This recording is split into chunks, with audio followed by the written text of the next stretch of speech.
Hello everyone. Now we all know what is data science and what are various types of data.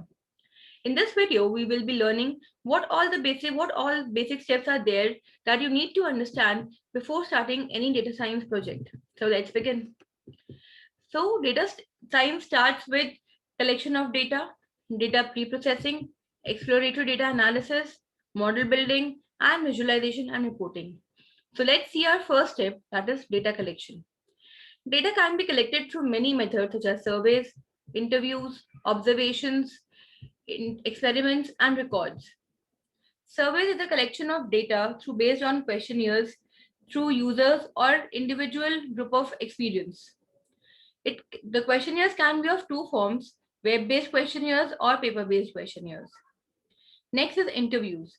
Interviews can be informal or formal. It is basically a qualitative collection of data that is gathered based on the professional that is being interviewed. Next is observations. Observation is collection of data at a specific instance, at a specific condition and a given day and given time. And experiments is experimenting between variables that have been gathered for the data collection. Next step is data pre-processing. Pre-processing includes various steps such as removing outliers, handling missing data, malicious data, erroneous data, irrelevant data, and inconsistent data. So let's see them one by one. Then first is removing outlier. What is an outlier? An outlier is a data point that is significantly different from many other data points in the dataset. For example, in this is an outlier because it is significantly different from other data points that are lying on the curve. Suppose we are gathering data in the form of feedback form and we have asked to enter the age of all respondents. After collection of data, we can see that maximum number of respondents are from the age group of 25 to 34. So, and which are followed by many other age groups. Now we can see that there's an outlier, that is, we have some respondents more than of age 105. That is, there's a respondent of age 356. So this is an outlier in a dataset which significantly affects the performance of a model. So this data can be deleted as it will affect the performance of our built model. Second is missing values. Suppose we have collected a data of a mobile company which has four variables: mobile ID, mobile package, download speed, and data usage limit. In this, we can see that two rows 4 and 7 have missing data of download speed. So there are two ways to handle missing values, either by dropping the variable or dropping an instance or by replacing the missing values.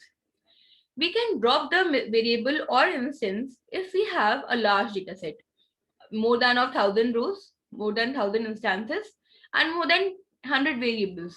Then dropping the variable or instances will not affect the data set. But if we have a small data set, then we cannot remove that values. So we will replace it by any other statistical measure, that is mean, median, or mode. In this, for example, we have replaced our missing values with the mode or frequency of data.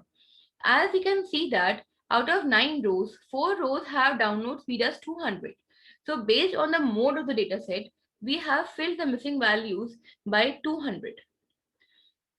Next is handling malicious data. For example, we are comparing the performance of a company through interest rates in the year of 2008 to 2012. And any other outside user has corrupted the data and made the interest rate equal for all the years.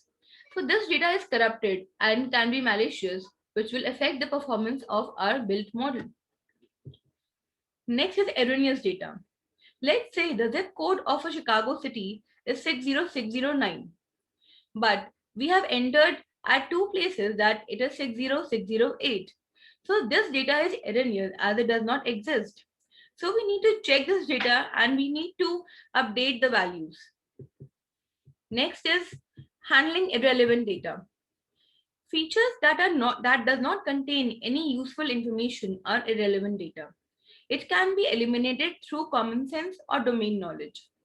And by selecting the subset of features gives us the best results.